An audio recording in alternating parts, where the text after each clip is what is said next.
All right. Hello, everybody. Welcome to our final workshop of our fall workshop series. We're so excited to be here tonight presenting our final workshop on gender equality in the food system. This workshop focuses a little bit more on some complex global issues and how they directly relate to our food systems, and a lot of the different relationships within food systems and the people who help support them. Before we get started today, we do want to start with our land acknowledgement. We like to take a moment to acknowledge that the UBC Point Grey campus is located on the traditional, ancestral, and unceded territory of the Musqueam, Squamish, and Tsleil-Waututh First Nations. It's really important to acknowledge the land that we get to live on, learn on, and enjoy our time on, because without the commitment of the Indigenous communities here in Vancouver and across the Lower Mainland, we would not have this land to live on.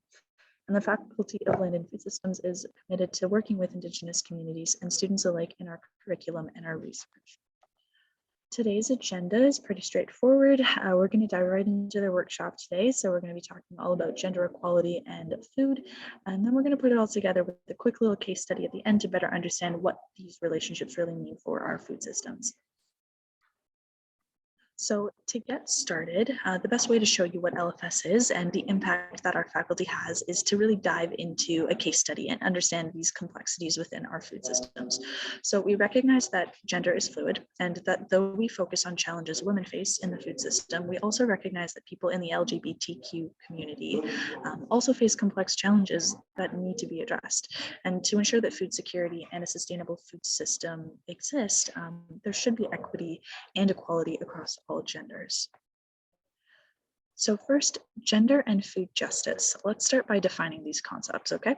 So food justice represents a transformation of the current food system, including but not limited to eliminating the disparities and inequities that constrain food choices and access to good food for all people. And through adopting a food justice lens, we hope to begin the process of seeing these constraints that exist in society be lifted.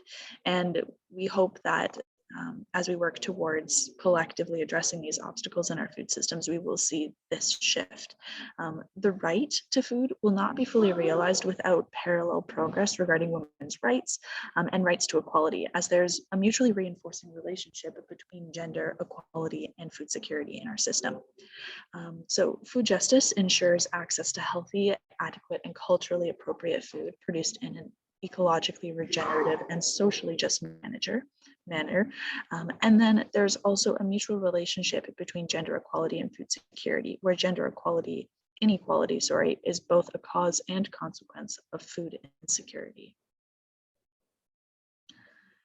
So when it comes to the relationship between women specifically and the food system, in 2019, across all continents, the prevalence for food insecurity was significantly higher for women than it was for men. And this is primarily because women perform the majority of food-related work, but they also control fewer resources and hold very little decision-making power in the food industry and with regards to food policy. And although women bear greater responsibility for nourishing others, they often do not adequately nourish themselves because their priorities are often shifted to looking after others more so than themselves. We'll dive into this a little bit deeper on the next slide. So when it comes to gender equality in food systems, women make up 43% of the agricultural labor force in the developing world, with this share rising to nearly 50% in Asia and sub-Saharan Africa. So their work in agriculture is precarious. They are overrepresented in seasonal, part-time, and low-wage work, and the informal sector constitutes their primary source of employment. Yet 60% of the world's chronically hungry people are women and young girls. In some societies, women are recognized as farmers, so services and technologies are not designed to meet their needs, and they have little time to expand their income generation activities, to seek further education, or to participate in decision-making processes. So they tend to be more dependent on the products of their local production system for food security and fuel, and are thus more vulnerable to the local scale effects of climate change. So despite this tendency, they face discrimination in access to these services and information that would otherwise help them support their own businesses, their own farms, and their own goals as contributors to our food system. For example, in Myanmar, increased loans to farmers, as an example, at lower interest rates um, are freely given to male farmers, but women are less likely to obtain such loans as they are less likely to be considered owners or recognized as owners for the farms or institutions they work on or for. And there's certain land certifications that are required in order to obtain loans like these, but in most cases, women are not entitled to these certifications. And despite the advancements in decisions of labor in Canadian households, for example, over the past few decades, women are still more likely to be engaged in and responsible food and food-related work. And food practices are still tightly associated with our social construction of femininity and contribute to this dominant expectation about the performance of being a woman in the food system. So adopting a feminist perspective reveals a lot of patterns of inequality in the food system as they relate to women's paid and unpaid labor. So specifically, we're just going to take a quick look at the fish industry a little more closely. An estimated 59.5 million people were engaged on a full-time, part-time, or occasional basis in the primary sector of capture, fisheries, and aquaculture in 2018. Women accounted for about 14% of this total, with shares of 19% in aquaculture and about 12% in capture fisheries. What's even more significant, though, is that women make up around half of the workforce in these industries. In fact, in developing countries, women complete up to 90% of secondary fishery activities. So whether that relates to capture or processing of the fish, 90% of these jobs are filled by women. So women do a lot of unpaid work as well when it comes to positions like these, whether that's collecting bait or fixing nets, cooking food or for fishers or managing accounts, and near shore fishing as well, using small hand nets. A lot of women are not paid for this work, and the income return for their work is lower than men, despite being involved in the exact same work and goals. So when women are particularly involved in paid work, they tend to be disproportionately represented in less profitable nodes of fish value chains, including home-based work. So women are an integral part to fisheries and aquaculture. However, they face gender disparities in work conditions and income, sexism, and sexual harassment. Here is another significant quote here. Gender equity and equality are important in ensuring sustainable fisheries and aquaculture. And I think this really reigns true.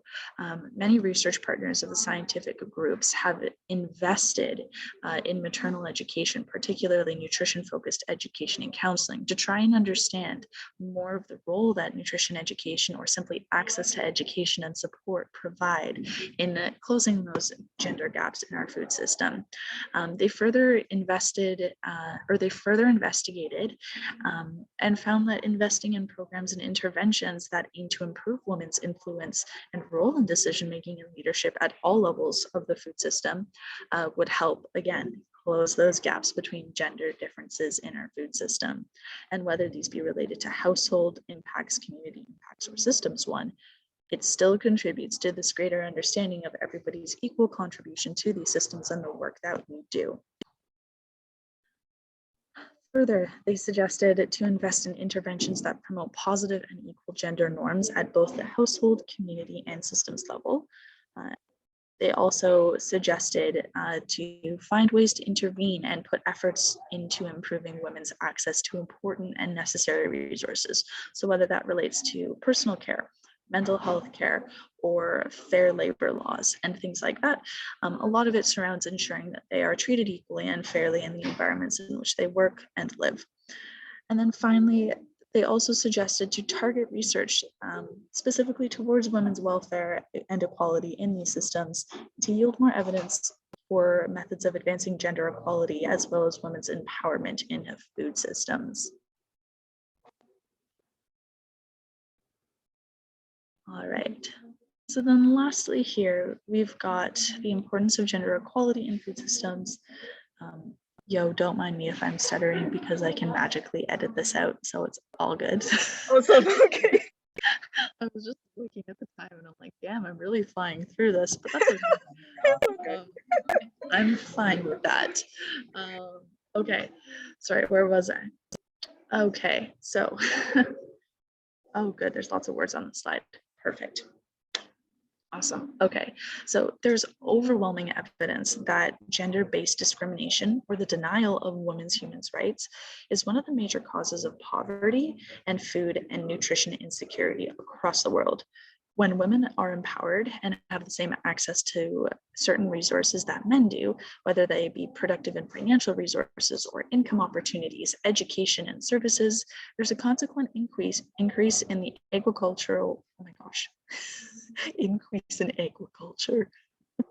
There's a there's a okay. There's a consequent increase in agricultural outputs and a significant reduction in the number of poor and hungry people.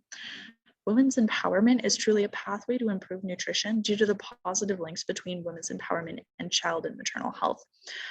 A study in Nepal measuring the outcomes against 3 of the 10 women's empowerment in agricultural index indicators found significant associations between a women's empowerment and increased child nutrition.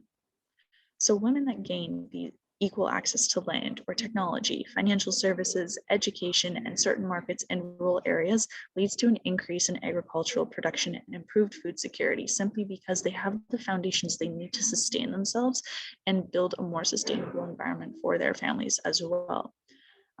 Inclusive engagement and education of women and men in sustainable and nutrition sensitive agricultural roles also improves those household nutrition balances by increasing access to diverse nutrient rich foods. So what does this really all boil down to? Essentially, when you consider gender equality in food systems, it is important to recognize that the right to food will not be fully realized without parallel progress regarding women's rights and rights to equality, as there's a mutually reinforcing relationship between gender equality and food security. Okay, where am I? Okay, so perfect. Okay. So that pretty much brings us to the end of our workshop this evening. I know it was a lot shorter than our previous ones, but we wanted to keep it short and sweet for you guys. If you do have any questions at all or you want to stay in touch, feel free to reach out to the LFS Student Services through this email on the screen here. Whether you have questions about admissions or our degree programs or anything related to your academic journey here in our faculty, feel free to contact them. If you have more questions related to student life here on campus or what it might be like to work behind the scenes on one of these workshops, feel free to reach out to the LFS student ambassadors at the email on the screen as well. You are welcome to check us out on Twitter and Facebook or our website as well. Thank you so much for joining us today, you guys. Da-na-na-na. Da-na-na-na. Do you want Hello, it? Bonita. Wait, Bonita is here? Yeah, she just logged on. Oh. Hi guys, I was just Hello. finishing a meeting with Afan. Oh. Sorry? Oh, right. You guys had your one